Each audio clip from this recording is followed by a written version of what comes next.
Right अभी मेरे को लुईस डॉट स्ट्रक्चर में मैं आयंस पढ़ाऊं उससे पहले आ जाओ आ जाओ, उससे पहले जस्ट मेरे को एक बार रिवाइज करना है लास्ट क्लास में मैंने कोऑर्डिनेट बॉन्ड में क्या करवाया था। अभी मैंने कोऑर्डिनेट बॉन्ड आपको प्रॉपर नहीं कराया, जस्ट लुईस डॉट स्ट्रक्चर में इंट्रोड्यूस किया है। इसकी प्रॉपर जो और एग्जांपल्स हैं वो आज कल में आते रहेंगे, 2-3 दिन इसी में लगेंगे। मैं एक ओजोन का केस लेती हूं आपके साथ, और ओजोन का केस क्या है, O3, right. O3 very much existent gas है, हमारे पास नेचर में है, एटमॉस्फेयर में है, और इसका रोल भी हमको पता है। अगर कोई मेरे को कहे O3 का बना के दिखाओ, तो मेरी तो कहानी यहीं खत्म हो जाती है। भाई ये 2 ऑक्सीजन डबल बॉन्ड बनाए, दोनों का ऑक्टेट पूरा। और अब आपको धीरे धीरे इनकी कॉन्फ़िगरेशन सोचनी पड़ेगी। 2s2 और 2p मैं डब्बों में बना देती हूँ क्योंकि मुझे कुछ रियलाइज करवाना है। 2s2 मैंने वैसे ही बना दिया, 2p4 ये होता है। इसको 2 इलेक्ट्रॉन्स की जरूरत है, दोनों इलेक्ट्रॉन इसने अपने भी दे के सामने वाले एक और ऑक्सीजन को बुलाया, वो एक और ऑक्सीजन आया, इसके नीचे बना रही हूं मैं, वो एक और ऑक्सीजन जो है बॉन्ड बना लिया, डबल बॉन्ड बन गया।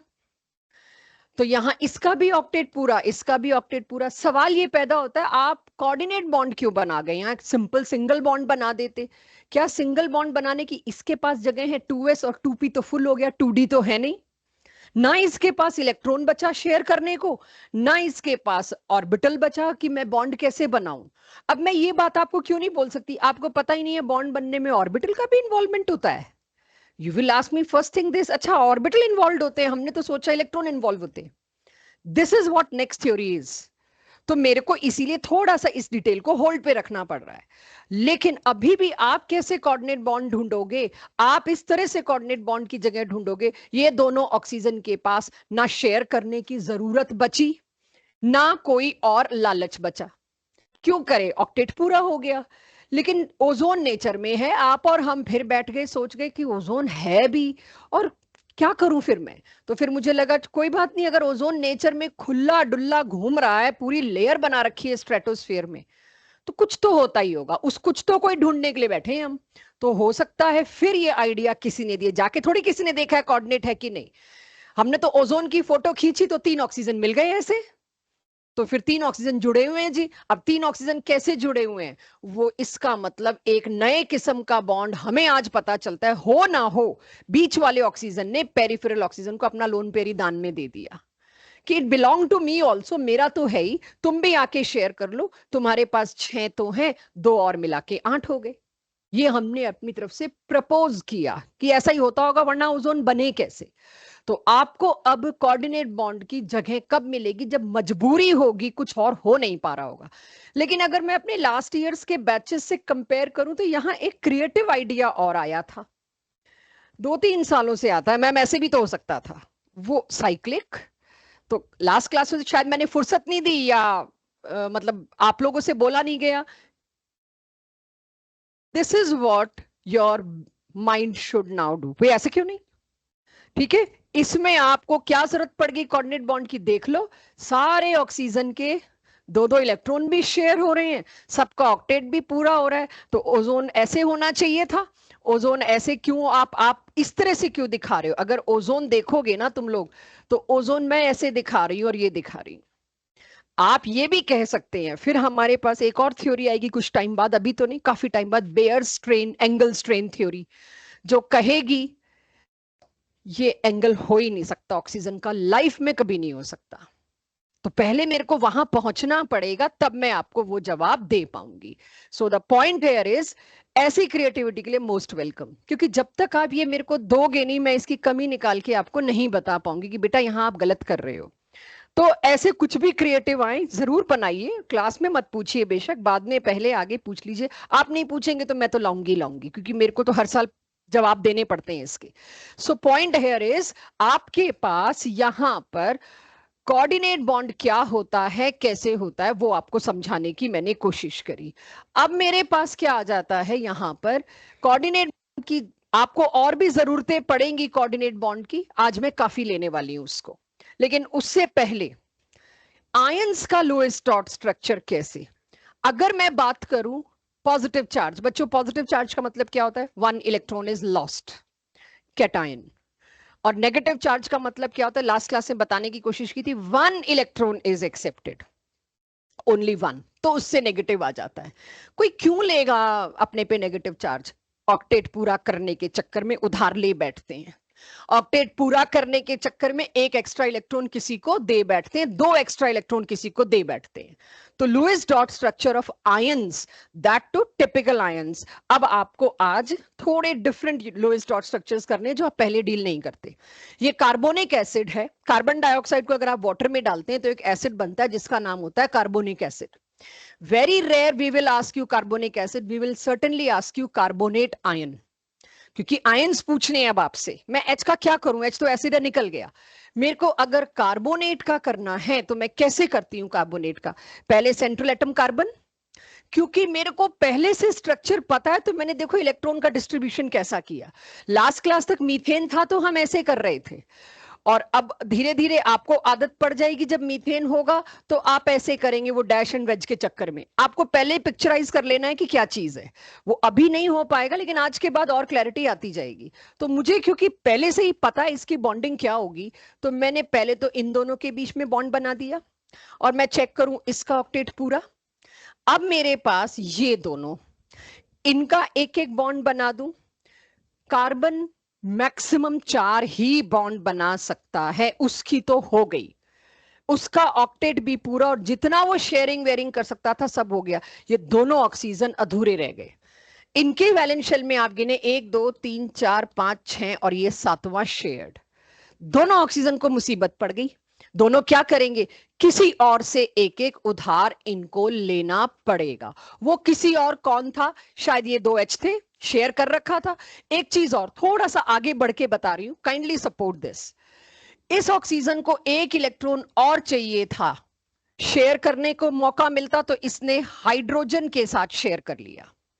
थोड़ा थोड़ा जब आप आगे की केमिस्ट्री में जाएंगे, आप देखेंगे हाइड्रोजन की एक ही इच्छा होती है, निहायत ही इंटरेस्टेड है to leave as H positive. Hydrogen की लाइफ के टारगेट ही एक है, मेरा इलेक्ट्रॉन कोई ले लो, मैं H पॉजिटिव बन के निकल जाऊं। तो हुआ क्या यहां पर, ये H एज पॉजिटिव निकल गया अपना एक इलेक्ट्रॉन छोड़ के।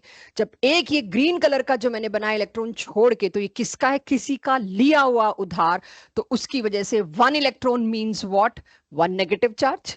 आप कह सकते हैं एक इलेक्ट्रॉन से एक नेगेटिव चार्ज होता है, यस, एक इलेक्ट्रॉन से एक नेगेटिव चार्ज होता है। सेम गोज हियर, यहां पर भी इसको एक और इलेक्ट्रॉन चाहिए था, ये इसने उठा के किसी से ले लिया, तो ये भी क्या हो गया? रीजन एक नेगेटिव चार्ज का, CO3 2-। तो आज के बाद जिस पे भी नेगेटिव चार्ज लगा रहे हो उसको उधार का चुपचाप एक इलेक्ट्रॉन पकड़ा दो। किससे लिया? डोंट केयर, लेकिन उसको उधार पकड़ा दो। तो अगर कोई मेरे से कार्बोनेट की बॉन्डिंग मांगे, कार्बोनेट आयन की, दिस बनाइए अपनी कॉपी में।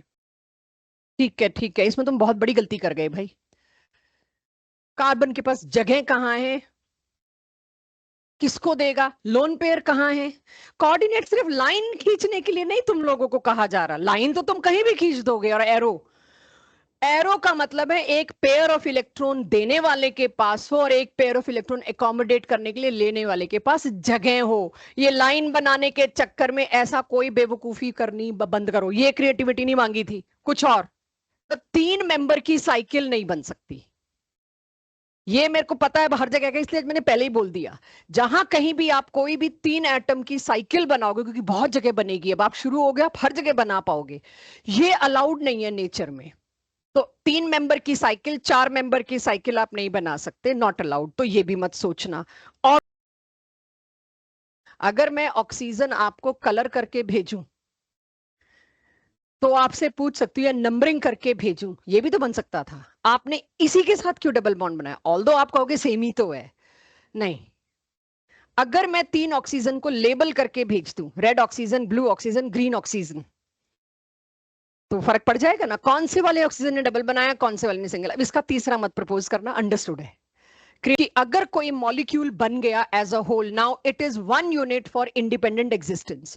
तो चार्ज जो 2 अलग अलग ऑक्सीजन पे है, स्ट्रक्चर बनाते वक्त आपसे हमेशा एक्सपेक्टेड होगा चार्ज कौन से ऑक्सीजन पे है।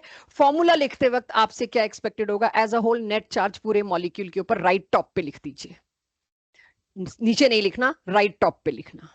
ठीक, एक मिथाइल मेरे साथ करिए आप लोग, थोड़ा आपका और कॉन्फिडेंस बिल्ड हो, फिर 3-4 आपको खुद करने को दूंगी।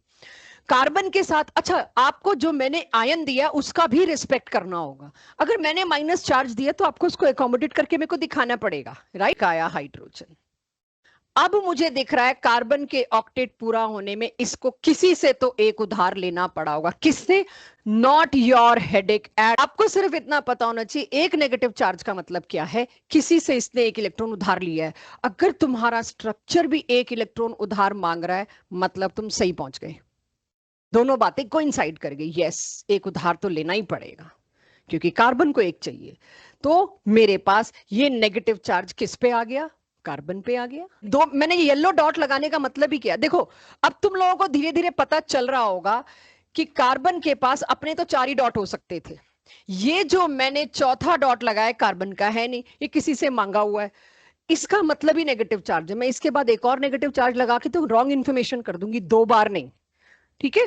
तो ये जो एक्स्ट्रा इलेक्ट्रॉन है इसका मतलब ही नेगेटिव चार्ज है। नाइट्रोजन, उसके सेंट्रल एटम में अभी मेरे को पता है, शायद मेरी क्लास को भी याद हो, 2s2 2p3 ये कॉन्फ़िगरेशन होती है। अब अगर ये कॉन्फ़िगरेशन है तो नाइट्रोजन के वैलेंस शेल में कितने इलेक्ट्रॉन्स हैं? 5। और दिख रहा है एक तो फिक्स्ड लोन पेयर है, राइट। मुझे दिख रहा है अभी तो लोन पेयर है। 2 ऑक्सीजन एडजस्ट करने हैं। सबसे पहले मैं सबसे आसान तरीका लेना चाहूंगी जिसकी मुझे आदत है, ऑक्सीजन का डबल बॉन्ड। पहले तो मैंने एक ऑक्सीजन के साथ डबल बॉन्ड बना के एटलीस्ट किसी एक का तो मैं ऑक्टेट पूरा करूं, तब तो जाके मेरे को सांस आती है। चलो जी, एक का ऑक्टेट पूरा हो गया। अब समस्या आती है इस नाइट्रोजन की, ऑक्टेट पूरा नहीं हुआ, एज वेल एज इस पे एक इलेक्ट्रॉन भी खड़ा है। अभी एक और ऑक्सीजन एडजस्ट करना है और नेगेटिव चार्ज एडजस्ट करना है। नेगेटिव चार्ज एडजस्ट करने के लिए मैं क्या करूंगी, इसको फिर इसका मतलब किसी से एक उधार लेना पड़ गया, ले लिया इसने। Negative charge symbolizes this red dot, लेकिन एक और ऑक्सीजन एडजस्ट करना है, कैसे करूं? डबल बॉन्ड भी बन सकता और कोऑर्डिनेट भी। रुको रुको रुको, तो अब मैं क्या करती हूं, आपको एक छोटी सी चीज यहां पे, करीबन 2-3 दिन इस बात में आपको सब्र करना पड़ेगा। It is little early for you. ये डबल बॉन्ड नहीं बना सकता, क्योंकि जब आप इसका अगली थ्योरी में ऑर्बिटल डायग्राम देखेंगे तो वो जो लोन पेयर है ना, इस ऑर्बिटल में और इलेक्ट्रॉन्स को रखने की जगह नहीं होती। इसके अंदर बॉन्ड बनाना मतलब ऑक्सीजन के भी 2 इलेक्ट्रॉन इसके अंदर रखना, एक ऑर्बिटल में 4 नहीं आ सकते। तो आज थोड़ी ये बात मेरे को लेस इंफॉर्मेटिव होके बतानी पड़ रही है कि जब नाइट्रोजन का ऑक्टेट पूरा हो गया, लेट्स काउंट, 1 2 3 4 5 6 7 8, किसी को ये सब ना भी आता हो, भाई नाइट्रोजन का ऑक्टेट पूरा हो गया, वो डबल बॉन्ड नहीं बनाएगा।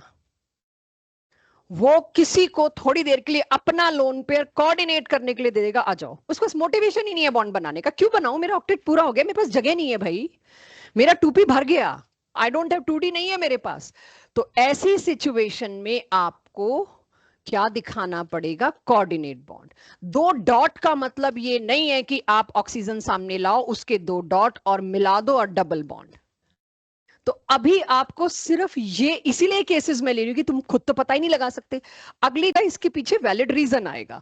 तो NO2 नेगेटिव, सबके पास ये स्ट्रक्चर अब होना चाहिए इस तरह से, या नहीं आप लोग ना अभी कंफ्यूज ना हो जाओ।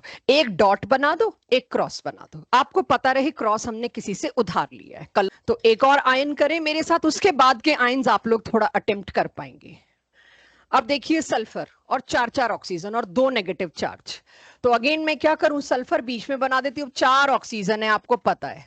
अब थोड़ा सा शॉर्टकट पे आते हैं।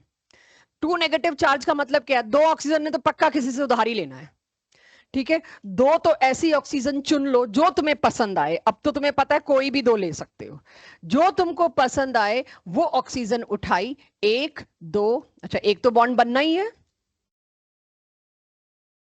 दूसरा बनना है नहीं बनना बाद में बात करेंगे, लेकिन इस ऑक्सीजन पे ध्यान दीजिए, 1 2 3 4 5 और इसका छठा सल्फर से एक शेयर हो रहा है 7। 8वें का क्या करूं, 8वां तो उधार वाला है।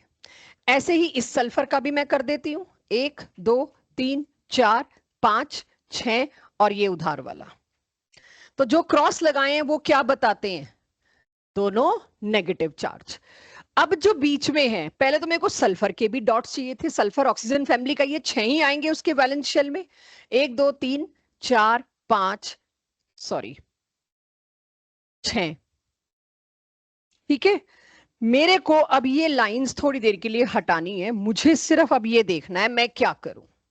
2 ऑक्सीजन बचे हैं, दोनों जगह आप देख सकते हो डबल बॉन्ड आ सकता है ना। इस ऑक्सीजन के पास भी जरूरत है, इस ऑक्सीजन के पास भी जरूरत है। लास्ट क्लास में मैंने H2SO4 बनवाया था, चेक करो, बनवाया है, मुझे पता है। उसमें बताइए मैंने कोऑर्डिनेट बॉन्ड बनाए थे कि डबल बॉन्ड?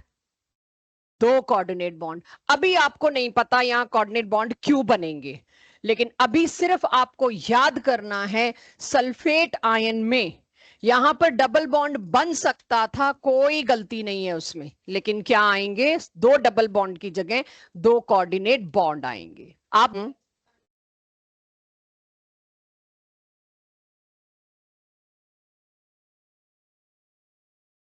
सिंगल बॉन्ड माने कोऑर्डिनेट बॉन्ड, तो फिर ऑक्टेट तुम पूरा ही नहीं कर रही।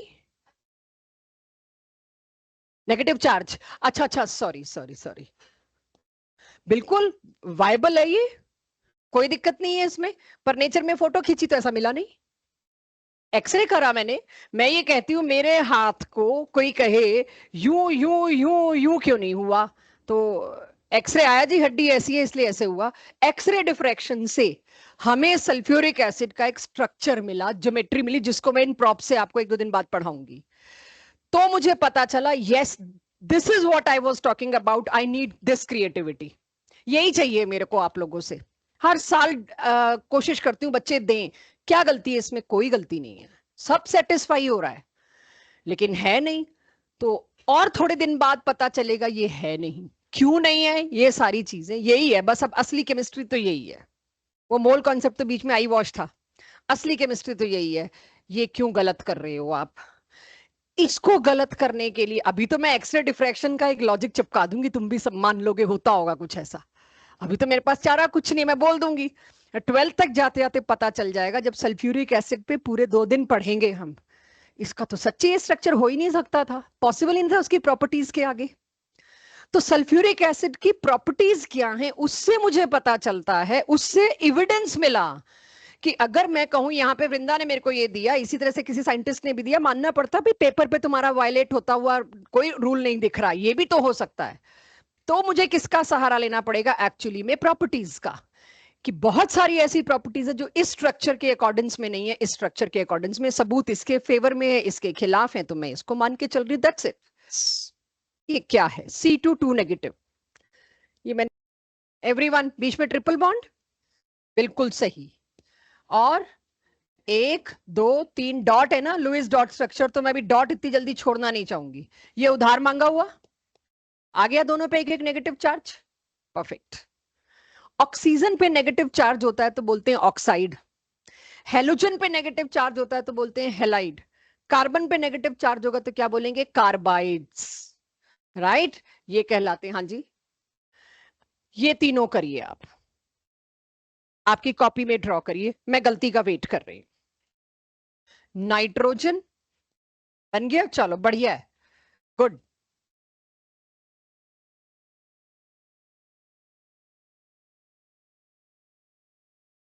देखना, मैं आ रही हूं। एक ही के 2 जबरदस्ती देखो, पहले तो नाइट्रोजन को अपना ऑक्टेट पूरा करना है नमन, पहले ऑक्टेट। देखिए तुम लोगों ने एक नई चीज सीखी है, कोऑर्डिनेट बॉन्ड, तो हर जगह मत टिकाओ, वो एक्साइटमेंट रोको। पहला काम आपका क्या होना चाहिए? आप सिंपल वे में ऑक्टेट कंप्लीट करिए।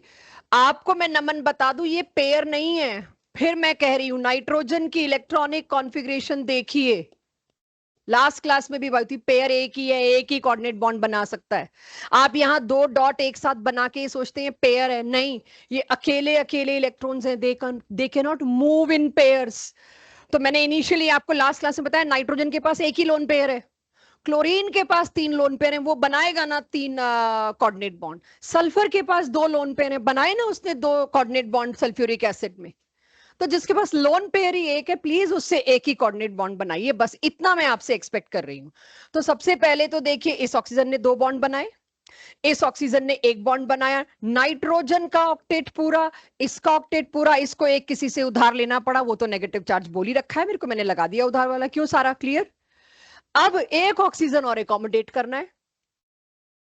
अब समझो मैंने कोऑर्डिनेट को आखिरी ऑप्शन बनाया, सबसे पहले मैंने नॉर्मल ऑक्टेट पूरा किया।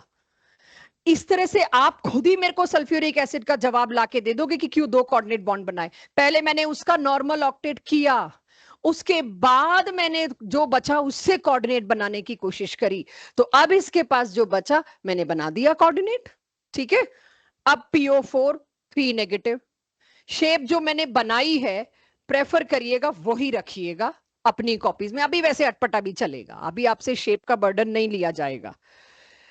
लास्ट 2 हैं आज की क्लास के लिए लुईस डॉट, फिर 4-5 अगली क्लास के स्टार्टिंग में और लाऊंगी ताकि रोज इस पे हम डिस्कस कर सकें। ठीक है, PO4 2 नेगेटिव, सोचो फॉस्फेट बताइए मेरे को भाई। सबसे पहले तो 3 नेगेटिव मेरे लिए सबसे आसान काम कर दिया। 3 तो मैंने ऑक्सीजन सिंगल सिंगल डाल दिए, एक एक नेगेटिव चार्ज के साथ, या हाँ जी हाँ जी हाँ जी हाँ जी, 1 मिनट दे दो बच्चों बस, एक एक क्रॉस के साथ, क्रॉस मतलब उधार लिया इलेक्ट्रॉन, बाकी डॉट्स मैंने नहीं बनाया, अब तुम खुद जानो। अब फास्फोरस का ऑक्टेट पूरा हो गया, इसको एक और ऑक्सीजन को एकोमोडेट करना है। अब ये सोच सकता है कोऑर्डिनेट देने की, तो आया धीरे धीरे कोऑर्डिनेट का कॉन्फिडेंस कि कब यूज करना होता है कोऑर्डिनेट, तो आ जाएगा आपको मेरे से धीरे धीरे, इतनी कंफर्टेबली मिलता जाएगा ये चीज कि आपको दिक्कत आनी नहीं चाहिए। बस कभी भी कोई नई चीज आए तो उसको 48 आवर्स दिया कीजिए एब्जॉर्ब होने के लिए, अगली क्लास का वेट करा कीजिए। कुछ और बनाया तो आई एम वेटिंग, साइक्लिक नहीं हो बस, बोलो। फास्फोरस के साथ एक ही ऑक्सीजन पे 2 नेगेटिव पॉसिबल ही नहीं है बॉन्डेड। अगर एक ऑक्सीजन, ठीक है आपकी सोच, 6 इलेक्ट्रॉन होते हैं इसके पास, अगर 2 के 2 ये किसी से उधार ले रहा है, ये भी और ये भी, इस पे चार्ज क्या आया 2 नेगेटिव, तो ये तो फिर अकेला ही है, ये किसी बॉन्ड थोड़ी बना रखा है, 8 हो गए इसके पूरे। ये फास्फोरस साथ क्यों लटकेगा? Why no bond? No bond वाले को आप नहीं बना सकते उसके साथ, ठीक है। तो ये गलती थी बट अच्छी गलती थी, गुड। इसके अंदर 2 और इलेक्ट्रॉन कैसे डालूं डबल बॉन्ड में? ये लोन पेयर है, ये तो कोऑर्डिनेट ही होगा। चलो 4 नेगेटिव। अब आप क्या सजेस्ट कर रहे हैं और हम क्या कर रहे हैं, लेट्स सी। क्लोरीन के वैलेंस शेल में 7 इलेक्ट्रॉन, ठीक है। एक तो मैं पहले ऑक्सीजन के साथ बना के उसको नेगेटिव चार्ज दे देती हूँ, वो तो उधार ले बैठा किसी से। अब मेरे को 4 ऑक्सीजन और सेट करने हैं, सॉरी 3। तो मेरा मन आए, मैंने क्या किया, डबल बॉन्ड बना दिया। आपका मन आया, क्योंकि इतनी देर से मैं ही आपको सिखा रही हूँ कोऑर्डिनेट कोऑर्डिनेट, तो आपने कोऑर्डिनेट भी बना दिया कि कोऑर्डिनेट तब बनता है जब आप उसका ओरिजिनली ऑक्टेट पूरा कर चुके हो, तब बनना चाहिए। अगेन यहां डबल बॉन्ड बनेगा, ड्रॉ कर लीजिए, don't ask me why please, मुझे थोड़ा सा टाइम चाहिए, VBT लाने दीजिए, वैलेंस बॉन्ड थ्योरी, बड़ा सिंपल सा फॉर्मूला आपको मिल जाएगा, उस फॉर्मूला से चलेंगे। Double bond, types of bond, basically तो आज का पहला टॉपिक है। लुईस डॉट स्ट्रक्चर को तो हम वैसे ही पकड़ रहे थे। अभी थोड़ी देर सुनना बच्चों, क्योंकि बहुत सी चीजें लिखने की जरूरत पड़ेगी नहीं, और बहुत सी चीजें अगर नहीं सुनी तो दिक्कत आ जाएगी, आपको नहीं समझी तो दिक्कत आ जाएगी। आयनिक बॉन्ड और कोवेलेंट बॉन्ड में पहला डिफरेंस आप सबको पता है, just for the sake of writing मैंने लिख दिया, वो म्यूचुअल शेयरिंग से बनता है और वो टोटल ट्रांसफर ऑफ इलेक्ट्रॉन से बनता है। दोनों में फॉर्मूलाज क्रिस क्रॉस करके निकाले जा सकते हैं कि नहीं निकाले जा सकते, इसको मेरे को थोड़ा सा डिस्कस करना है। आप लोग क्लास 9-10 से सुनते आए हैं कि अगर आपको एल्यूमिनियम और क्लोरीन के बीच में बॉन्ड बनाना है तो आपको बस बता दिया कि एल्यूमिनियम पे चार्ज होता है +3, क्लोरीन पे चार्ज होता है -1, उसको क्रिस क्रॉस कर दीजिए, AlCl3 हो जाएगा, राइट। क्रिस क्रॉस करने का क्या मतलब होता है, प्लीज दूसरे नजरिए से सोचिएगा। क्रिस क्रॉस का मतलब होता है, अगर एल्यूमिनियम पे 3+ चार्ज है, क्लोरीन पे -1 चार्ज है, तो इस +3 चार्ज को न्यूट्रलाइज करने के लिए मेरे को 3 माइनस चार्ज चाहिए, इसीलिए क्लोरीन मेरे को 3 लाने पड़ेंगे, so that total charges should get neutralised. और ऐसा आपको 9th-10th क्लासेस में सिर्फ आयोनिक बॉन्ड के लिए कराया गया, इसलिए मैंने आयोनिक बॉन्ड के लिए लिख भी दिया। एक्चुअली में क्या होता है, एल्यूमिनियम अपने 3 इलेक्ट्रॉन छोड़ता है, कब रिलीज करता है, जब उसको दिख रहा होता है सामने 3 क्लोरीन हैं। वो तीनों क्लोरीन उसी के 3 इलेक्ट्रॉन छोड़े हुए एक एक एक एक अपने पास ले लेंगे और 3 क्लोराइड बन जाएंगे और फॉर्मूला आ जाएगा AlCl3। ये आप क्लास 10 तक पढ़ के आए हैं कि this is the meaning of ionic bond. Total transfer का मतलब चार्ज। कोवेलेंटली आप क्या पढ़ के आए हैं, जो हम लास्ट क्लास से पढ़ रहे हैं। देखिए क्वेश्चन आना ही था, क्योंकि हर बार मैं लेती हूँ, बट चलिए एनीवेज, अभी आपको यहां पर क्रिस क्रॉस नहीं करना। यहां आपको वो लुईस स्ट्रक्चर वाली मेहनत करनी है जो हम 2 दिन से कर रहे हैं, कि O2 है, F2 है, ये सब म्यूचुअल शेयरिंग से। यहां लाइन बनी है, यहां लाइन नहीं बनी, मैं उसको भी अभी मेंशन करूंगी प्रॉपरली। सो आयोनिक बॉन्ड और कोवेलेंट बॉन्ड का पहला फर्क आप सबको पता चल गया, इसको रिप्रेजेंट कैसे करना है पता चल गया। असली मेरे लिए काम शुरू होता है पॉइंट नंबर 2 से, जो मैं अभी आपको समझा रही हूं। ये हर हालत में आपको समझना है बहुत अच्छे तरीके से। असली तो यही 2 डिफरेंस है, बाकी तो कुछ खास है नहीं। आयोनिक बॉन्ड, किस बॉन्ड को आयोनिक बॉन्ड कहते हैं? कहीं पर आया एक कैटायन और एक anion, what ever be the magnitude of charge, criss cross को भूल जाइए। एक कैटायन की फील्ड, उसका अट्रैक्शन फील्ड हर डायरेक्शन में लगती है, और एनायन भी एक चार्ज है, चार्ज का अट्रैक्शन हर डायरेक्शन में है, राइट? तो उसका भी अट्रैक्शन हर डायरेक्शन में लगता है। इन दोनों के बीच लगने वाले फोर्सेस को या तो आप कूलम्बिक फोर्सेस के नाम से जानते हैं या इलेक्ट्रोस्टैटिक फोर्सेस के नाम से जानते हैं। इन फोर्सेस को एक नाम दे दिया गया आयोनिक बॉन्ड। तो इन दोनों के बीच कभी मैं लाइन नहीं खींच सकती, क्योंकि ये एक डायरेक्शन में नहीं लगते, नॉन डायरेक्शनल है। इसका सही और साफ सुथरा मतलब आप समझते हैं। सपोज ये Na पॉजिटिव, एक कैटायन, सोडियम ने अपना एक इलेक्ट्रॉन रिलीज किया और आसपास देखा क्लोरीन है, फटाक से एक इलेक्ट्रॉन रिलीज कर दिया और एक क्लोरीन आया, उसने इलेक्ट्रॉन एक्सेप्ट कर लिया, दोनों मिल गए। नहीं, सोडियम के आयन की फील्ड चारों साइड फैलती है, पूरी, चारों तो नहीं बोलना चाहिए, 4 से ज्यादा साइड्स हैं, सब तरफ फैलती है। हर तरफ से क्लोराइड इसकी तरफ दौड़ पड़ते हैं, अट्रैक्ट होते हैं। एक क्लोराइड थोड़ी होगा, 1 मोल तो होगा कम से कम। 1 मोल का मतलब 10 की पावर 23 तो है ही। तो हर तरफ से क्लोरीन इसको, इसकी तरफ मजबूरी है, जैसे मैग्नेट पे कील चिपकती है। आपने देखा होगा मैग्नेट के ऊपर कील चिपकती है, और जब उस मैग्नेट का सरफेस भर जाता है और कील नहीं चिपक पाती उस पर। सेम इज हेयर, सोडियम का फोर्स हर डायरेक्शन में लगा और उसके चारों तरफ 1 2 3 4 5 6 क्लोरीन एक साथ आके चिपक गए। इसी तरह से ये काम क्लोरीन के साथ भी तो हुआ होगा। It's not only sodium, chlorine भी तो, क्लोराइड भी तो एक चार्ज है। तो अब ध्यान से समझिएगा, एक सोडियम ने अपनी तरफ कितने क्लोराइड्स को अट्रैक्ट किया? 6 क्लोराइड्स को। छठा यूं बना दूं चलेगा? ज्यादा तो नहीं बन गए, 7 बन गए, sorry sorry sorry, my bad. ये जब क्लोरीन भी तो चार्ज है, वो भी तो यही काम करेगा। यस, इस क्लोरीन के चारों तरफ भी कितने सोडियम होंगे? 6 सोडियम होंगे। ये क्लोरीन कोई एक सोडियम से अट्रैक्टेड नहीं है, इसने भी अपनी नेगेटिव फील्ड बिछा दी। इसके भी चारों तरफ जितने सोडियम कैटायन थे वो इसको सराउंड करेंगे। तो एक सोडियम ये, दूसरा, तीसरा, चौथा, पांचवा, छठा। यानी अगर कोई आपसे फॉर्मूला पूछे, Na6Cl6 होता है, बट आपको पता है formula simple whole number ratio में दिया जाता है। एक सोडियम एक Cl से नहीं अट्रैक्टेड होता, एक सोडियम 6 क्लोराइड से अट्रैक्टेड होता है, एक क्लोराइड 6 सोडियम से अट्रैक्टेड होता है। Hence the formula is Na6Cl6, but उसको सिंपल होल नंबर रेशो में रिप्रेजेंट करने के चक्कर में हम NaCl, इसलिए लाइन नहीं बना सकते। कितनी लाइनें बनाऊं? अगर आपको डायरेक्शन नहीं है, ये सोडियम ना इस Cl के साथ इसी लाइन में अटैच्ड है, राइट? फिर आपको कैसे देना पड़ेगा NaCl? आपको मजबूरी ऐसे देना पड़ेगा, 6 दिखाने पड़ेंगे, दिखाना पड़ेगा, क्योंकि 6 साइड से। फिर यहीं पर खत्म नहीं होगी बात, इसको भी 6 सोडियम के साथ दिखाना पड़ेगा। बस यही खेल चलता रहेगा। फिर ये कोई सही तरीका तो नहीं है दिखाने का। दैट इज वाई NaCl के बीच में लाइन नहीं खींच सकते आप। Because it's attracting in all possible direction, जितनी पॉसिबल डायरेक्शन हो सकती थी उसी में अट्रैक्ट कर रहे हैं। 6 ही क्यों, 5 क्यों नहीं भाई, जगह जो अलाउ करी उसके साइज ने, 6 से ज्यादा आ नहीं पाए, हिंड्रेंस हो गई, ऑब्स्ट्रक्ट हो गया। 6 से कम क्यों आए जब जगह है 6 की? बॉन्ड बनना तो नेचर में फेवरेबल चीज है, वो जगह खाली क्यों छोड़ेगा? वो एक क्लोरीन कॉर चिपकाएगा, जैसे मैग्नेट के ऊपर आप कील के ढेर में डाल दीजिए, उस मैग्नेट के सारे सरफेस पे कील चिपकेगी, थोड़ा सा छोड़ेगी थोड़ी, वो तो आएगा ही आएगा, फोर्स ऑफ अट्रैक्शन का नियम है।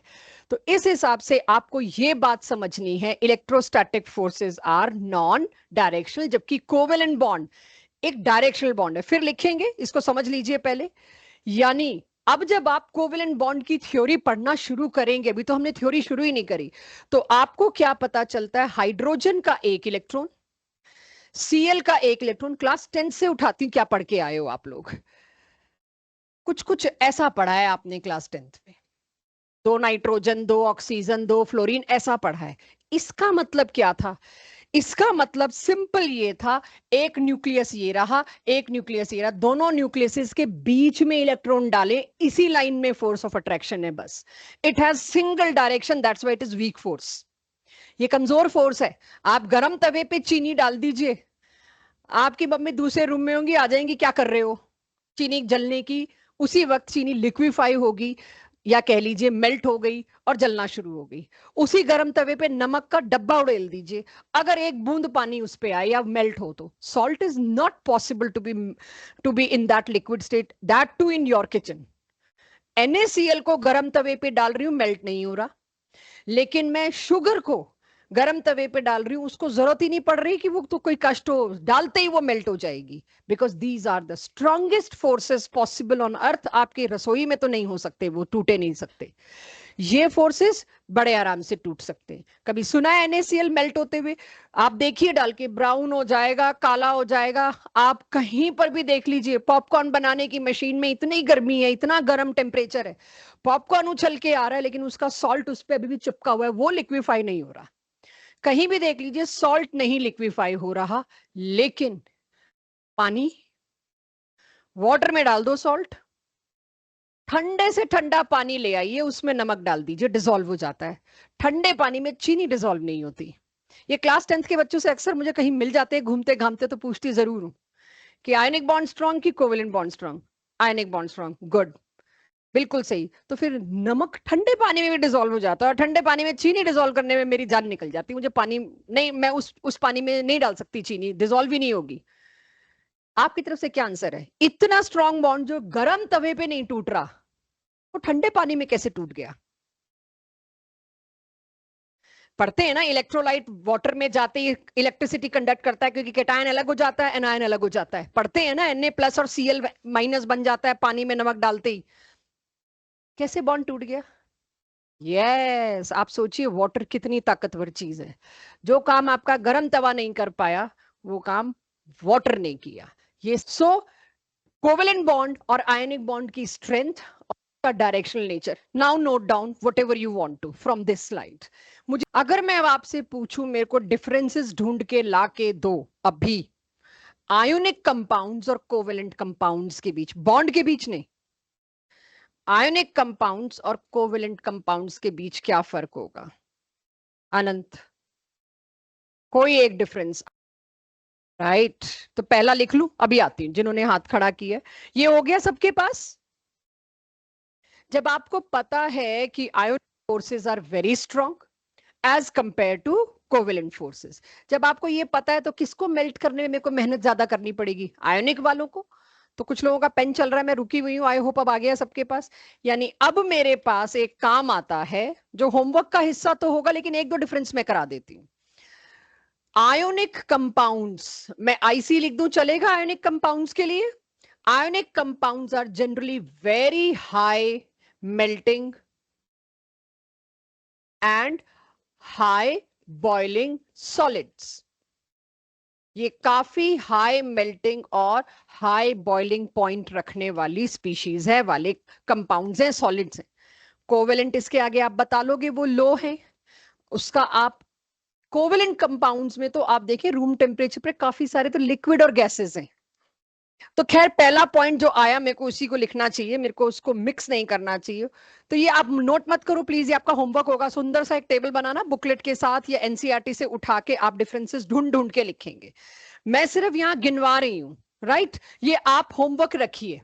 Ionic compounds high melting point, low melting point. Covalent compounds low melting point and low boiling point. लेकिन साथ ही साथ एक डिफरेंस और क्रिएट हो जाता है जो मैं कर रही हूं। ये रूम टेम्परेचर पर अक्सर क्या है, सॉलिड्स।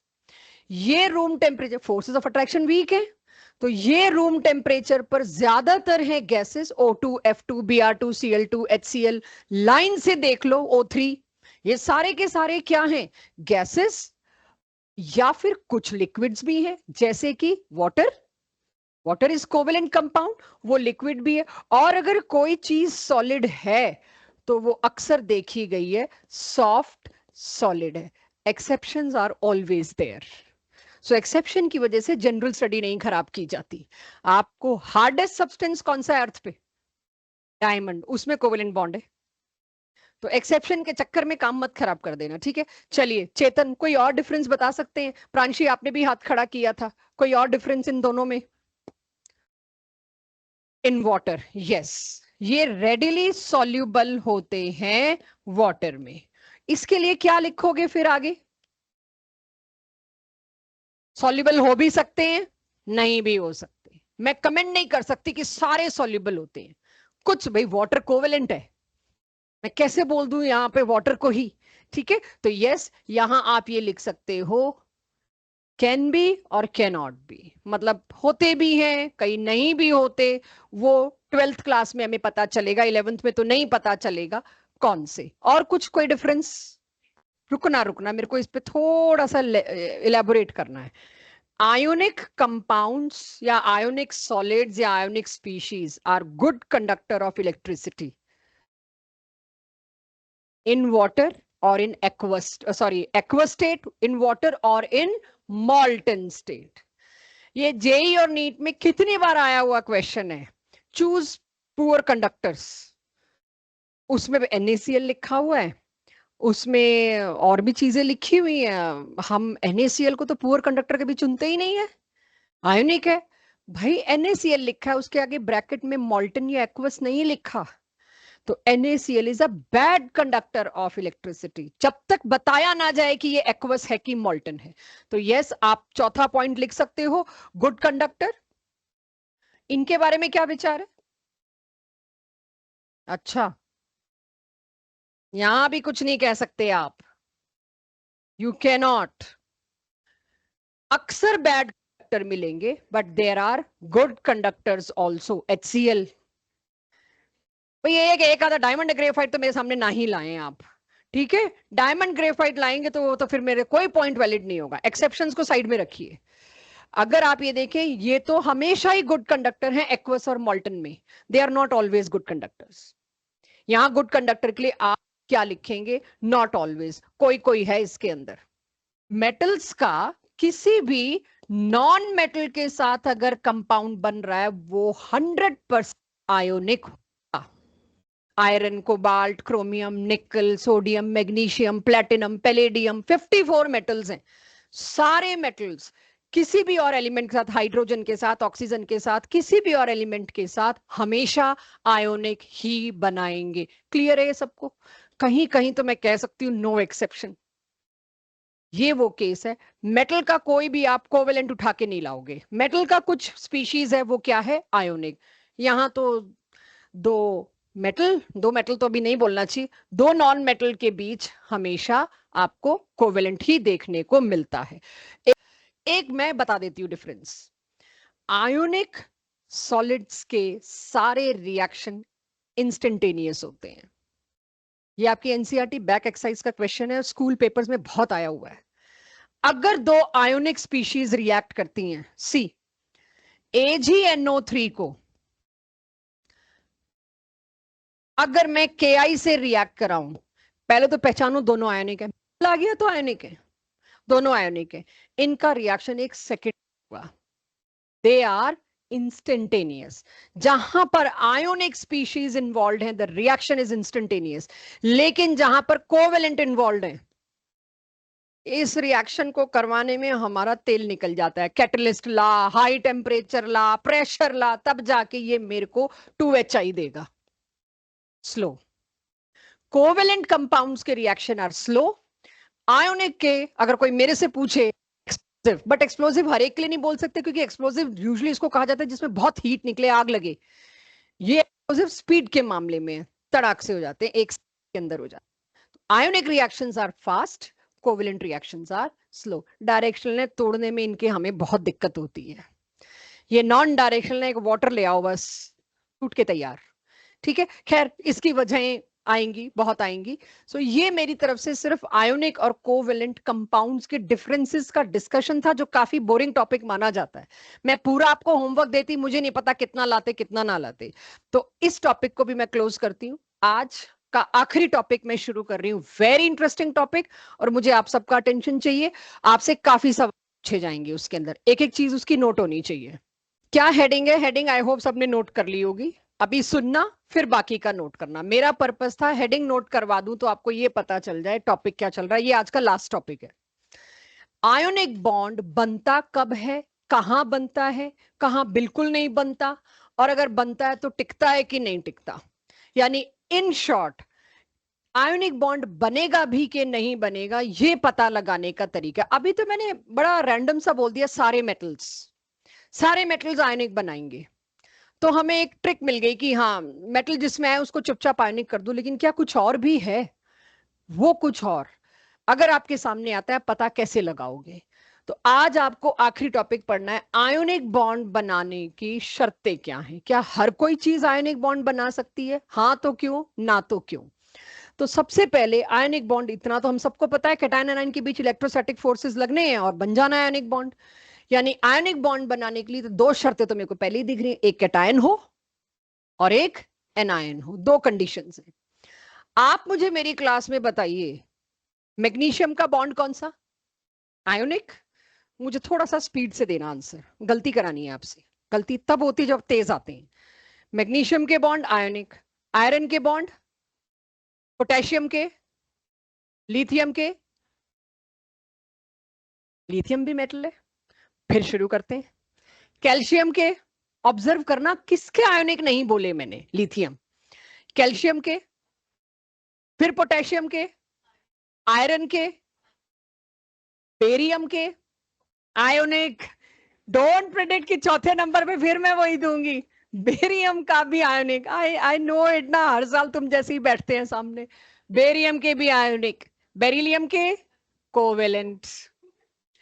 चेक करो लिथियम बेरिलियम किधर है मेटल होते हुए भी, पीरियोडिक टेबल में किधर है? सबसे ऊपर। एक तरफ तो मैं कह रही हूं सारे मेटल्स बच्चों आयोनिक बनाते हैं। अब 11th में जब तक वॉल्यूम 1 चलती है, उनके सामने लिथियम क्लोराइड, बेरिलियम क्लोराइड लाया ही नहीं जाता।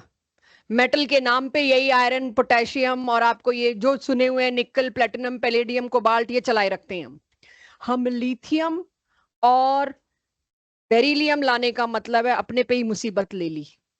तो अब तो लेनी पड़ेगी, मैं कब तक बच सकती हूँ?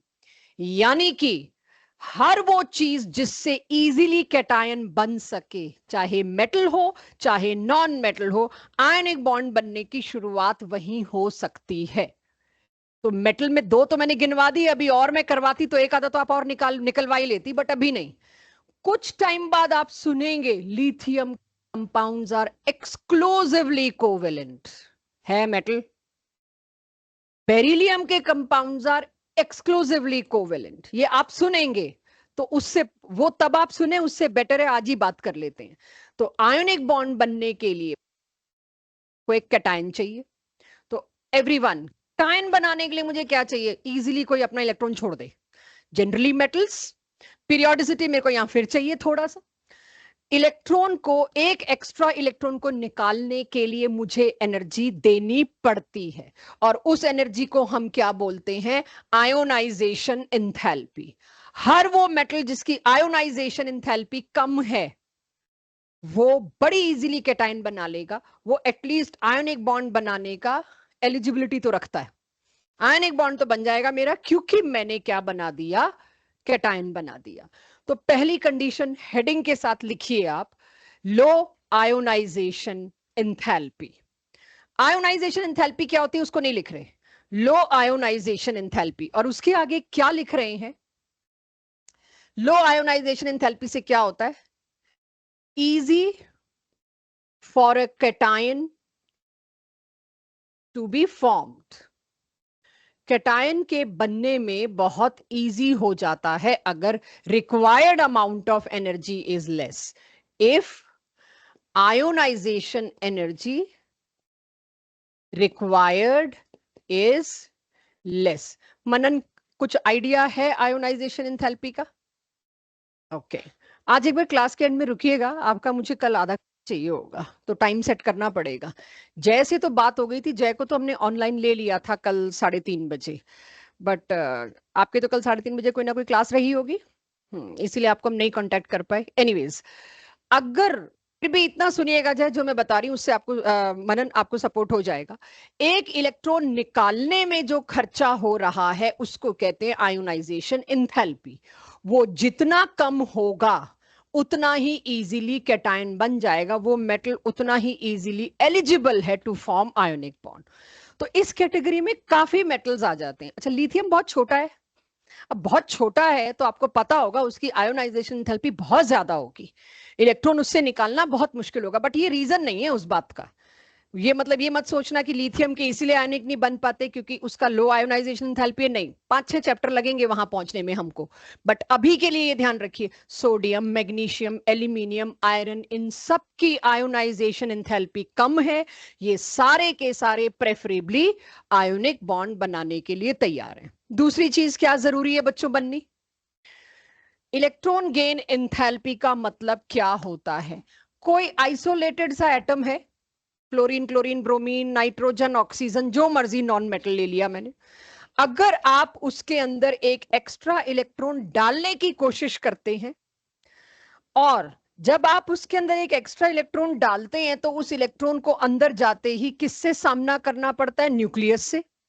न्यूक्लियस पे पॉजिटिव चार्ज, इलेक्ट्रॉन पर negative charge, it is with force of attraction now, यानी जैसे एक एक्स्ट्रा इलेक्ट्रॉन मैंने अंदर डाला, forces of attraction came into play, जिसकी वजह से एनर्जी क्या होती है, हमेशा रिलीज। फोर्स ऑफ अट्रैक्शन मतलब एनर्जी इज ऑलवेज रिलीज्ड। तो वो जो एनर्जी रिलीज हुई, रिक्वायर्ड नहीं, रिलीज हुई, उसको कहते हैं इलेक्ट्रॉन गेन करने पर एनर्जी का निकलना, that is electron gain enthalpy, ये हमेशा रिलीज होती है। अब कहीं पर हाई इलेक्ट्रॉन गेन एंथैल्पी है, हाई मतलब बहुत ज्यादा रिलीज हो रही, जितनी ज्यादा एनर्जी रिलीज हो रही उतना फोर्स ऑफ अट्रैक्शन ज्यादा था, जितना फोर्स ऑफ अट्रैक्शन ज्यादा था मतलब उतना इसको डेस्पिरेशन था इलेक्ट्रॉन लेने का, इजीली एनायन बन गया।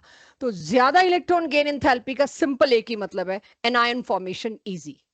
तो cation formation easy, anion formation easy. अब अगली सीढ़ी पे आते हैं कि दोनों पहले बन जाएं, उसके बाद सोचते हैं आयनिक बॉन्ड वाइबल है कि नहीं। नोटेड एवरीबॉडी, और आई शुड वेट, सबके पास आ गया ये?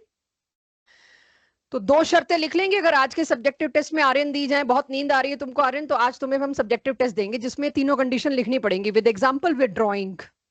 ठीक है, कि क्या कंडीशंस हैं आयोनिक बॉन्ड बनने की। पहली कंडीशन लो आयोनाइजेशन एंथैल्पी, दूसरी condition high electron gain enthalpy, तीसरी और आखिरी कंडीशन, अब ये बहुत नया है, किसी को कुछ नहीं पता क्या है, ठीक है, बहुत नया। एक काम करिए, पहले नोट कर लीजिए, उसके बाद पढ़ाती हूं इसको, नोट कर लीजिए। तीसरा और आखिरी फैक्टर ये डिसाइड करेगा तुम्हारे कैटायन एनायन किसी काम के हैं भी कि नहीं। 8 कोने इसके, ये मतलब दिख गया था मेरे को। एनीवेज, किसी भी क्रिस्टल को अगर आप माइक्रोस्कोपिकली स्टडी करो, NaCl का क्रिस्टल बना रही हूं मैं, माइक्रोस्कोपिकली अगर आप उसको स्टडी करो तो एक बहुत बड़ा आपको arrangement of cation and anion दिखाई देगा, बहुत बड़ा अरेंजमेंट।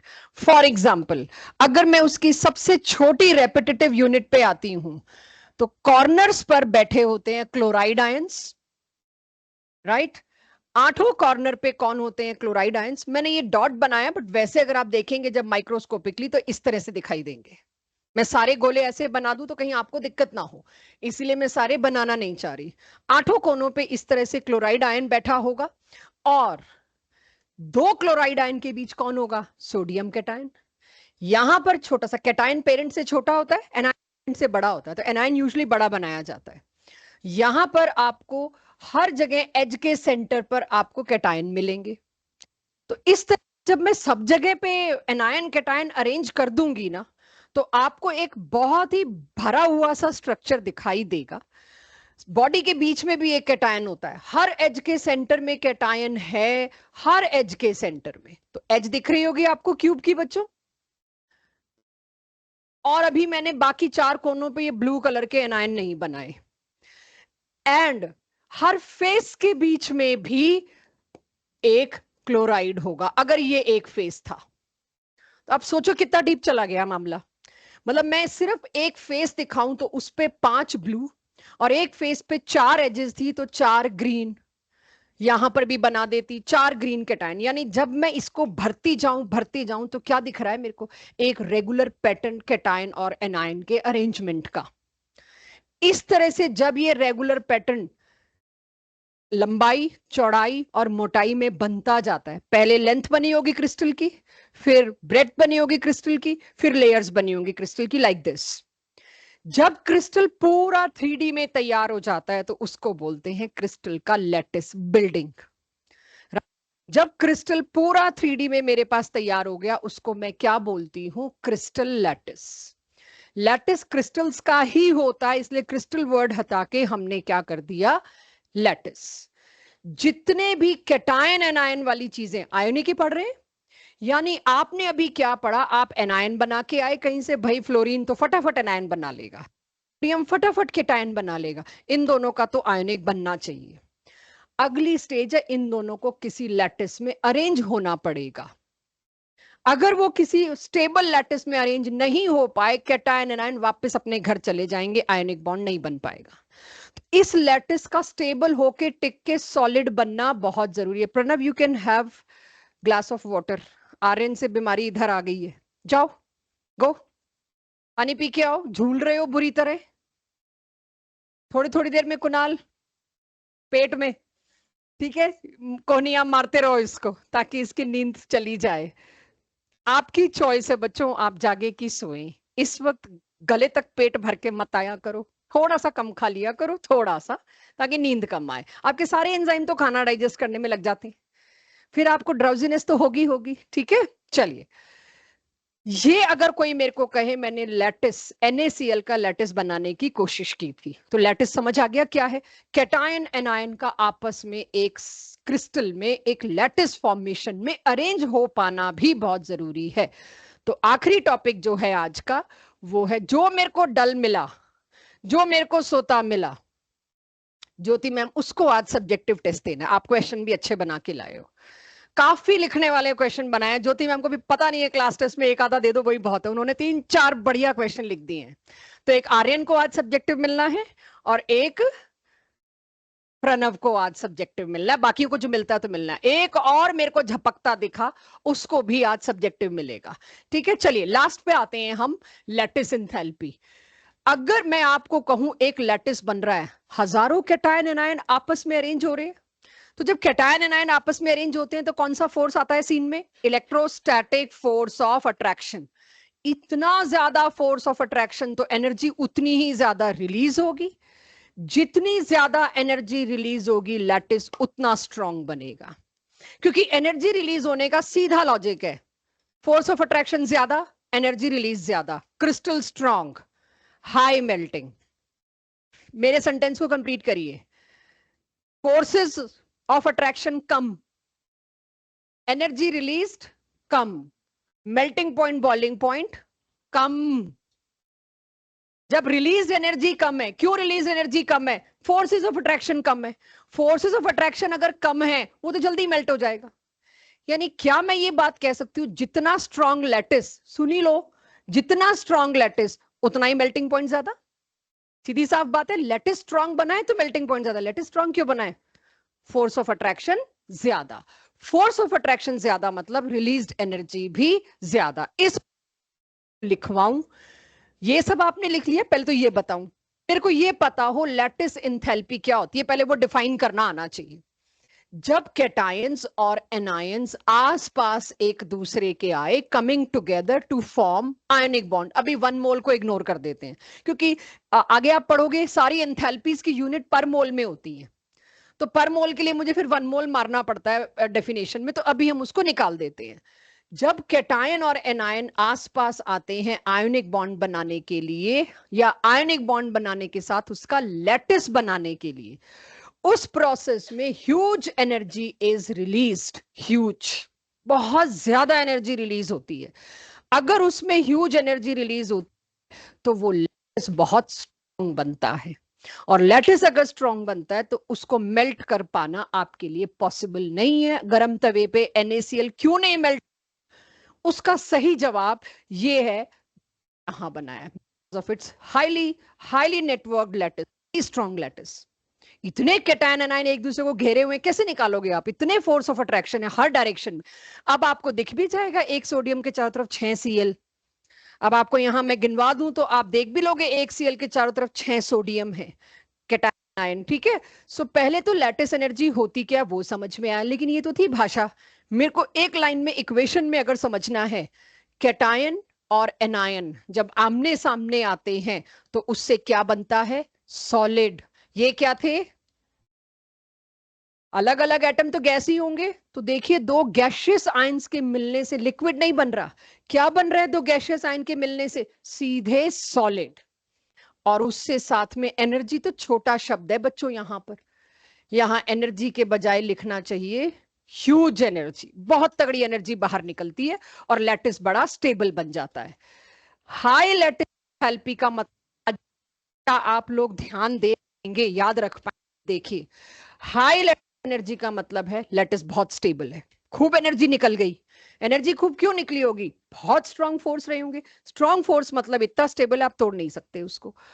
यही आयन बॉन्ड की निशानी है। अगर लैटिस अच्छा नहीं बन रहा, कैटायन एनायन लौट जाएंगे अपने अपने घर।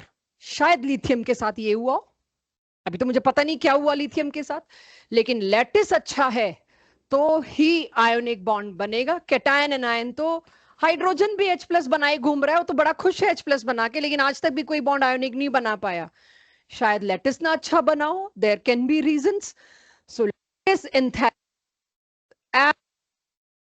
Main decider of ionic bond formation, ना कि कैटायन एनायन। थे डिसाइडर नहीं है, लैटिस एंथैल्पी डिसाइडर है। तो मैं सिर्फ आपकी गट फीलिंग से 2-3 केसेस पूछ के आपको फ्री कर रही हूं कि लैटिस एंथैल्पी जो है वो सबसे बड़ी वजह बनने वाली है आयनिक बॉन्ड होगा कि नहीं, बनेगा कि नहीं। तो मैं अभी बहुत ज्यादा लंबा क्लास को ना खींचते हुए एक बात पे रुकूंगी या क्लास को रोकूंगी कि लैटिस एंथैल्पी इनमें से आपकी गट फीलिंग क्या है, किसकी ज्यादा। इन दोनों में, दोनों लैटिस बन रहे हैं, दोनों आयनिक हैं, किसके आयोनिक फॉर्मेशन, बॉन्ड फॉर्मेशन में जो आखिरी स्टेप में लैटिस बनेगा, कि लैटिस बनने में एनर्जी ज्यादा रिलीज होगी, NaCl की MgCl2। पूरा सुन लो, NaCl की MgCl2। अब आपने फैक्टर्स पढ़े नहीं है, बिना पढ़े बिना सुने आप जवाब दोगे, मैं सुनूंगी नहीं, एक बार ध्यान से सुनना। लैटिस क्या है, फोर्स ऑफ अट्रैक्शन। ध्यान सिर्फ यही रखना, लिखने पे नहीं। जो 2-3 लोग स्लीपी हो रहे हैं उनके लिए थोड़ा सा कर रही हूं कि ना हो स्लीपी, टॉपिक इंपॉर्टेंट है। फोर्स ऑफ अट्रैक्शन ज्यादा, ये Na पॉजिटिव, ये Cl नेगेटिव आएंगे पास पास, फोर्स ऑफ अट्रैक्शन बहुत ज्यादा, लैटिस एंथैल्पी रिलीज ज्यादा। अब मैं दूसरा केस ले रही हूं, Mg2 पॉजिटिव, Mg2 पॉजिटिव और 2 Cl नेगेटिव, चार्ज कहां ज्यादा है, तो force of attraction, electrostatic force of attraction जो चार्ज के ऊपर होता है, जो दो चार्जेस के बीच में होता है, 1 पॉजिटिव चार्ज और 1 नेगेटिव चार्ज के बीच में फोर्स अट्रैक्शन ज्यादा होगा कि 2 पॉजिटिव चार्ज और 2 नेगेटिव चार्ज। तो लैटिस एनर्जी किस आयोनिक सॉलिड की ज्यादा होगी, more the charge more the attraction, more is the lattice enthalpy. लिखिए फर्स्ट पॉइंट को। तो factors affecting lattice energy, charge on cation और एनायन। किसी पर भी चार्ज ज्यादा मिल गया, हाई चार्ज मतलब हाई फोर्स ऑफ अट्रैक्शन, मतलब स्ट्रॉन्ग लैटिस। स्ट्रॉन्ग लैटिस मतलब ज्यादा लैटिस एनर्जी रिलीज होगी। तो आज का मेरा टारगेट है किस आयोनिक क्रिस्टल में लैटिस एंथैल्पी ज्यादा रिलीज हो रही है वो बता पाओ मुझे। भाई फोर्स ऑफ अट्रैक्शन ज्यादा होंगे तो अच्छा पावरफुल लैटिस बनेगा, मतलब उतना ही अट्रैक्शन ज्यादा तो उतनी ही energy released. Attraction is directly proportional to energy released. तो नोट करिए फर्स्ट फैक्टर को, और फिर तीनों के जवाब दीजिए नीचे मेरे को। नमन, पहले वाले में तो मैंने बता दिया, कैल्शियम क्लोराइड और कैल्शियम ऑक्साइड। अच्छा, कैल्शियम क्लोराइड की कैल्शियम ऑक्साइड, क्यों? ऑक्सीजन पे तो सर चार्ज 2 है। मान गई मैं तो दिया ही इसने, देखो उसी का रेप्लिका तो दे नहीं सकती, अब मैं ज्यादा से ये दे देती चलो, वो तो तुम लोगों ने कर ही लेना था, इतना तो ये लायक तो है मेरी क्लास। CaCl2CaO, जो तो कैटायन सेम है उसे तो देखो भी मत। अब क्लोराइड, एक आयन का चार्ज देखो बच्चों, दो क्लोरीन पर नेगेटिव नेगेटिव चार्ज बिखरा हुआ है, एक इस क्लोरीन पर एक इस क्लोरीन पर, और यहां एक ही ऑक्सीजन पे दो नेगेटिव चार्ज है। ज्यादा पावरफुल कौन होगा? यहां एक अकेला उतना कमा रहा है जितने दो कमा रहे हैं, तो पावरफुल तो यही हुआ भाई। तो लैटिस एंथैल्पी किसकी ज्यादा? कैल्शियम ऑक्साइड की। तीसरा केस, गीतांजलि, क्यों? अब मैंने कैटायन भी सेम कर दिया, एनायन भी सेम कर दिया, क्यों Fe2O3 ज्यादा? क्यों मान्य? चार्ज निकालिए क्रिस क्रॉस का उल्टा करके। अगर इस ऑक्सीजन पे तो आपको पढ़ाया गया होगा -2 चार्ज होता है, इसके -2 चार्ज को एक ही आयरन न्यूट्रलाइज कर रहा है, तो पक्का इस पे भी चार्ज +2 होगा। यहां पर 3 ऑक्सीजन मिला के कितना चार्ज क्रिएट करेंगे? -6। 2 आयरन मिला के कितना चार्ज क्रिएट करेंगे? +6, राइट। तो बात तो सही है Fe2O3, बट मैं बताना क्या चाह रही थी भगवान जाने, मैं बताना चाह रही थी इसका चार्ज क्रिस क्रॉस जो किया उसको वापस ले जाओ चार्ज। इस आयरन पे चार्ज क्या? +3। तो किसमें एक आयरन पे चार्ज ज्यादा? +3 वाले पे, मतलब Fe2 पे। Yes, lattice, high melting lattice इसका मिलेगा। आपसे ऑब्जेक्टिव में क्वेश्चन ही पूछे जाते हैं, मेल्टिंग पॉइंट का ऑर्डर लगाइए, सारे आयोनिक हैं। लैटिस एंथैल्पी का ऑर्डर लगाइए, सारे आयोनिक हैं। लैटिस एंथैल्पी का ऑर्डर लगाने के लिए पहले क्या देखोगे? चार्ज, चाहे कैटायन का चाहे एनायन का, एक का भी चार्ज ज्यादा है लपक लो उसको। तो चार्ज में अब तो गलती नहीं करेंगे, 3 तरह के कॉम्बिनेशन आ गए। नोट हो गया सबके पास ये तीनों केसेस? ये होने चाहिए नोट। सबसे मुश्किल केस ये FeO वाला ही था, इससे ज्यादा मुश्किल मेरे को मेरी बुकलेट में भी नहीं, मैंने दिए ही नहीं example. Size of cation anion, तुम लोग गट फीलिंग क्या कहती है? दो बड़े के बीच में लैटिस अच्छा बनेगा, दो छोटे के बीच में लैटिस अच्छा बनेगा, कि एक बड़ा एक छोटा, एक बड़ा एक छोटा? लैटिस बनना वो, ये आपको मैंने एक खाली कार्टन, एक डब्बा दे दिया और कहा भाई इसमें बॉल्स पैक करो। एक रो को कहा मैंने दो बड़ी बड़ी बॉल्स दे दी लॉन टेनिस की, 50 बॉल्स दे दी, करो जी डब्बे में पैक। इधर वाली रो को मैंने कह दिया टेबल टेनिस की छोटी छोटी बॉल्स, करो पैक। और इस रो को मैंने कह दिया एक फुटबॉल और एक टेबल टेनिस की बॉल। बेस्ट पैकिंग मतलब best usage of the box कहां होगी? सबसे अच्छी पैकिंग जहां एक बड़ा एक छोटे में नहीं, बहुत स्पेस वेस्ट होगा, बहुत स्पेस वेस्ट होगा, क्योंकि ऐसे ही नहीं करना कि कहीं भी छोटी खिसका दो। आपको कैटायन एनायन इसी तरह से लगाना है। दो एनायन पास पास आएंगे तो तगड़ा रिपल्शन होगा, तो आप ऐसे नहीं कर सकते कहीं भी छोटी वाली बॉल खिसक जाए, नहीं, उस छोटी बॉल को दो एनायन के बीच में ही रहना पड़ेगा, दो फुटबॉल के बीच में ही रहना पड़ेगा। सो आपके पास बेस्ट पैकिंग कहां मिली? जहां कैटायन एनायन दोनों छोटे हों। तो सेकंड और लास्ट फैक्टर डिसाइडर, जितना छोटा साइज होगा न्यूक्लियस के उतने नजदीक होंगे, फोर्स ऑफ अट्रैक्शन उतने ही ज्यादा लगेंगे। चलिए बॉल्स में तो ये बात नहीं बोल सकती थी, जितना छोटा साइज उतना नियर टू न्यूक्लियस, उतना मोर अट्रैक्शन फोर्स, उतने ही लैटिस एंथैल्पी ज्यादा। ये करिए, नीचे के पॉइंट्स बता दीजिए, मैं आज की क्लास को खत्म करूं।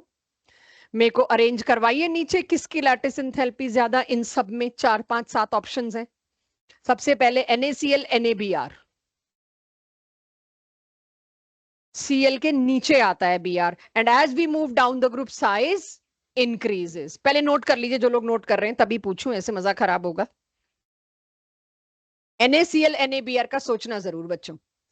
छोटा साइज, अच्छा लैटिस, अच्छी पैकिंग, ज्यादा एनर्जी। अविनाश, पहले वाले में कौन सा अच्छा लैटिस है? लैटिस एंथैल्पी किसकी ज्यादा है? NaCl। कोई है NaBr वाला? Br इतना बड़ा है कि पैकिंग पुअर हो गई, पैकिंग पुअर हो गई तो लैटिस पुअर हो गया, लैटिस पुअर हुआ तो लैटिस एंथैल्पी भी कम हुई। समीर, AgI और AgCl में AgCl की ज्यादा हुई, राइट। सारा, MgO और कैल्शियम ऑक्साइड में Mg, क्योंकि मैग्नीशियम के नीचे कैल्शियम आता है, कैल्शियम बड़ा है, मैग्नीशियम छोटा है, राइट। शाइला, फर्स्ट रो पूरी। Lithium fluoride, lithium chloride, chloride बड़ा है, लैटिस एंथैल्पी किसकी ज्यादा? फ्लोराइड की। अभी MgO CaCl2, सबसे मुश्किल तुम पे। बहुत दिन बाद आए हो, स्वागत तो करना था ना हमको। MgO और CaCl2। MgO, वजह मैंने यहां दो चीजें करी, कैटायन के साइज को बदला और एनायन के चार्ज को बदला। जब भी मजबूरी पड़े चार्ज को प्रायोरिटी दीजिए, ना कि size. Charge is more powerful than size decide करने में, ठीक है? तो चार्ज किसके पास ज्यादा है? तो लैटिस एंथैल्पी इसकी ज्यादा। क्लियर है? किसी को कोई दिक्कत यहां पे? आप देखिए दोनों ही तरीके से ये विन विन में है। और अगर कोई मेरे को कहे मैं तो डबल कर दूं इस पे, एक तो मैग्नीशियम का साइज कैल्शियम से छोटा, दूसरा ऑक्सीजन का साइज क्लोरीन से छोटा, तीसरा ऑक्सीजन का चार्ज -2 और क्लोरीन का चार्ज -1। यहां तो मैं डबल बना दूं एरो, ठीक है? सो ये बात ध्यान रखिएगा, लैटिस एंथैल्पी जिसकी ज्यादा वो क्रिस्टल बेटर, वो ionic compound better. Ionic compound बनने में कौन डिसाइडर ज्यादा बन रहा है? वो चार्ज साइज यानी लैटिस एंथैल्पी। क्लियर यहां तक सबको? किसी कुछ नोट होना रह गया हो तो बताएं। ये मैंने एक बार भी नहीं बोला ये आयोनिक है, मैंने ये कहा इन दोनों में से किसका लैटिस अच्छा है, किसकी लैटिस एनर्जी ज्यादा है। और ऐसा बिल्कुल नहीं है कि कोवेलेंट लैटिस नहीं बनाते। आइस, आइस ज्यादा सुंदर स्ट्रक्चर क्या है? Very well organised, arranged. तो लैटिस कोवेलेंट का भी बन सकता है, 3 डायमेंशनल नेटवर्क किसी भी सॉलिड का बन सकता है। तो मैंने एक बार भी नहीं कहा कि मैं ये आयोनिक के नेचर लिखवा रही हूं, मैं सिर्फ लैटिस का नेचर पूछ रही हूं, किसका अच्छा लैटिस बनेगा। ये बात पे मैं अभी भी अडिग हूं। Lithium compounds are exclusively covalent, lithium ionic बना ही नहीं पाता। आप अभी जवाब नहीं दे सकते, मैं आपको भी जवाब नहीं दे सकती। यहां तक कोई और डाउट? जैसे इसका डाउट आया, कोई और एक्स्ट्रा DPP? एनीवन जिसको आज की DPP ना पहुंची, इस चैप्टर की DPP 1 सबके पास प्रिंट आ गया है?